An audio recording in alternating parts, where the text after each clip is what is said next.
Welcome back, ladies and gentlemen, to the Overwatch Intel Extreme Masters Invitational here at Gyeonggi in Korea. I'm Lee Demon Smith, and joining me is Mitch Ubershouts, Leslie, and Jason Kaplan once again. We are all square, one apiece, Lunatic-Hai versus LW Red, and we're going to be moving on to Lijiang Tower in just a moment.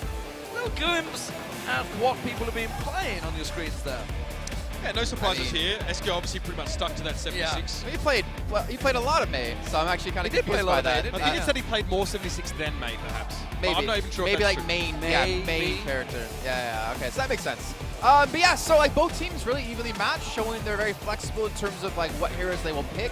But they've kind of settled into this kind of Mei role. I get it. It's most picked overall, because I was thinking Jaehyung has barely played Zarya this time around. So that makes more sense. Yeah, okay. He's pretty much been on Diva and Ana the whole time. The graphics in Korean, so it's hard for us to it's interesting to see that as well, that we're seeing predominantly 2-2-2 compositions coming out from LW Red. Yeah. They are fancying having 2 DPS, or at least, giving up 1 tank for that extra punch. And it worked. It worked, more importantly. It worked on the occasion they did. Obviously, we see them go to triple tank in some situations on defense, but on their attacks, they're more than happy to go for a bit of extra damage. They've been a team that defended well as well. If you think back to Hollywood, they almost kept them off guard there. Eichel, they very nearly held Lunatic-Hai completely off. Which that Lunatic-Hai is going to take us away, but they're going to put us in the back of the van. They're going to be Lunatic at the moment. But it's Lijiang Tower. Let's talk about that. Let's talk about a control map. Who do you fancy coming into this one in a straight-up head-to-head? So we kind of talked about this off air. We were kind of wondering how is this really going to break down. I really want to give the edge to Luxury Watch Red for a couple of reasons. Nanahana and Saebyeolbe have been proving to be such a strong DPS combo. Saebyeolbe's Tracer, when we saw yesterday against Rogue, was fantastic. He's able to match up against ACAM and surpass him.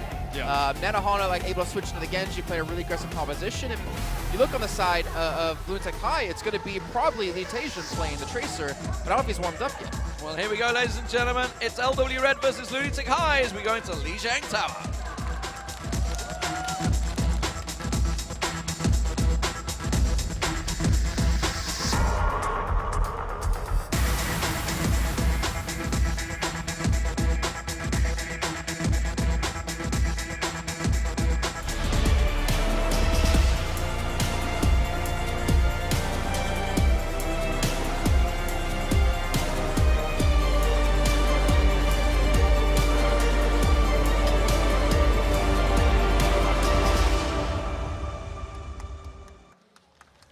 And we've headed over from Europe to the Orient here. Lijiang Tower Night Market is going to be our first map here. And wouldn't we love to see a bit of Bastion? I feel it's not likely at all, but again, with these two teams playing in, and LW Red, we know they favor a bit more of a heavy DPS composition. Or I don't really know if we're expecting to see that manifest in a big way here, Jason. I hope so. The problem is, I don't think Saebyeolbe is going to stick to Tracer once he sees Eska playing Mei, unless somehow Nanahana can work really well together with him. Yeah, I expected like Lunatic-Hai to play really more of a tanky lineup.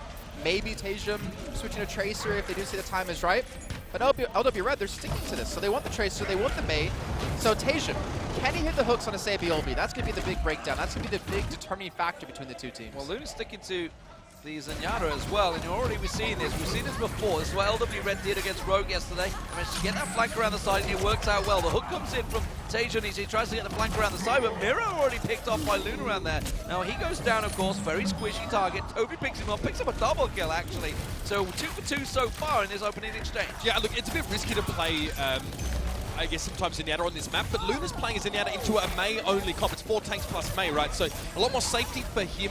And they've also got a Saebyeolbe now on that Tracer against Lunatic-Hai. So it's essentially 2 damage dealers here. And you can see now that is starting to be, pressed. That advantage is starting to be exercised a little bit more now. Gambler gets 2, Pulse Bomb already for Saebyeolbe. Luna gets Miro. That Zenyatta could be the difference here if Lunatic-Hai keeps stacking tanks. You really can't underestimate how much damage Zenyatta does. He does a lot of healing, 30 health per second or per 5.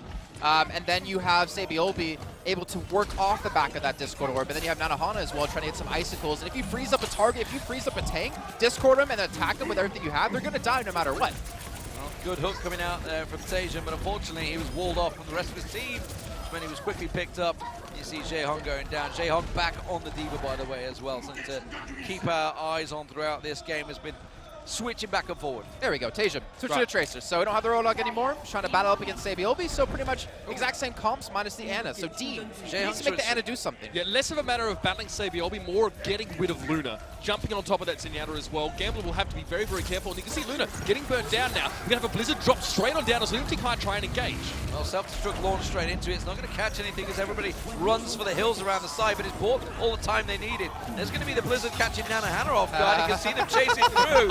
Toby, though, with the Transcendence, just says no. Walls himself into the corner. Not sure his buddy's going to be too happy about that. Lunin will get taken down eventually. It's like someone carrying a radiator into a snowstorm trying to stay warm. That was what that looked like. Take my heat! And so far, I'll see LW Red is still in control of the point. Lunatic-Hai haven't even got as far as getting to the main market here. It's all shenanigans, but they're falling further and further behind. Well, the changes from Lunatic-Hai, of course. Jaehyun did change across to that Zaya at the same time as Tasia. My God. Nanahana catching Tasia off guard there. Well, you know, the icicles, they're deadly.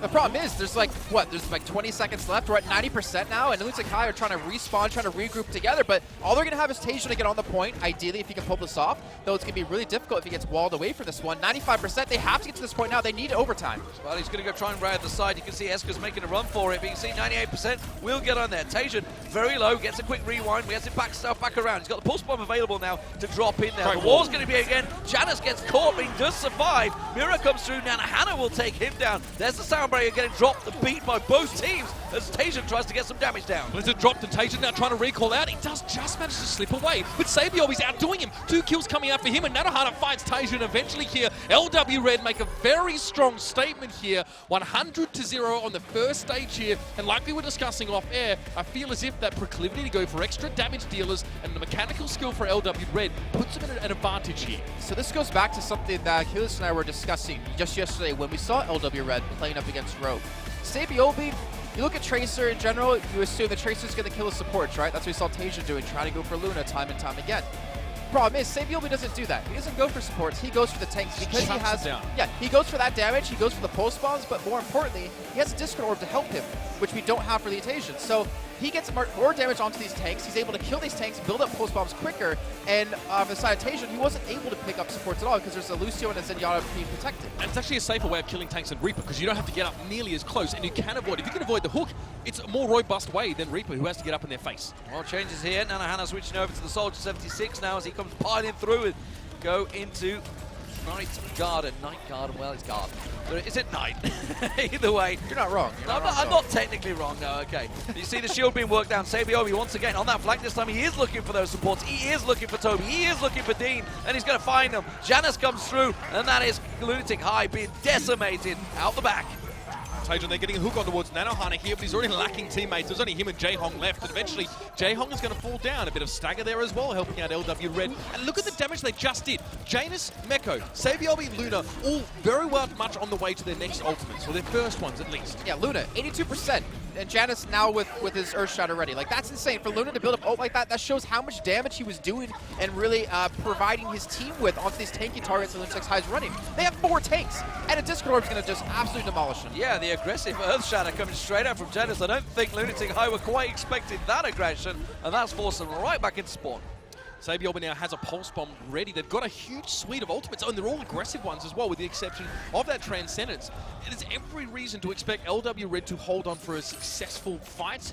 And now we're going to see Lunatic-Hai consider working around on the left, but they're not sure what to do. You can see them. They're confused. They're deliberating here. They're trying to find a way to break in. And I think Luna is just waiting for an opportunity to use Transcendence. Ideally, it would be when Ru Jaehong has his ultimate available, the Graviton Surge. Pulse Bomb's catching nothing, but look at this. No one's even looking at this man. He gets so much free damage off. Yeah, it forced him to scatter a little bit. Didn't manage to catch the kill down, but Tasia forced to switch his focus. Now Miro, Nana boosted up there, comes around, but Transcendence quickly over the top of it. Dean gets picked off, Toby goes down. Nanahana just being untouched. Gambler picking himself up one, and Luna. It's a spread of kills for LW Red, and Lunatic-Hai still lost at sea. LW Red are leaps and bounds ahead of Lunatic-Hai right now. They disengaged off that point. As soon as we saw Miro receive a nano boost, they backed up into the courtyard and just waited for that to subside, then came back in as a 6. Exactly, even the Transcendence, which might necessarily needed to be used, but they played that one well. They played that one perfectly to a T. Now 80% built up for them.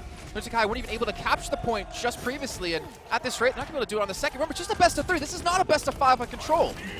This could be all over it right now because there's going to be the self-destruct coming through. Janice gets a quick double. There's the self-destruct collecting 2. Janice finishes things off. 94%. I don't even think they can get back close. Yeah, that's it. That is it. That's going to be 2-1 to LW Red. And wow, 100-0 rounds. I did not expect quite such a dominant performance on Li Xiang. And I think even though myself and Jason both agreed about the fact that LW Red will be a little bit stronger, coming into this, we probably wouldn't have expected it to be such a gulf between the two teams' performance on this map. The Zenyatta play that is available to LW Red, as well as the combination Nanohana on the Mei and the Tracer being used for Saviolby, it's an extra bit of damage, it's an extra bit of killer edge. With that killer instinct, that's all LW Red need to decimate Lunatic-Hai. Quad tank stack is not enough anymore. People are not getting the memo, and we thought the Lunatic-Hai would have made some changes since the finals of Apex, but no, not quite yet. All I have to say is Luna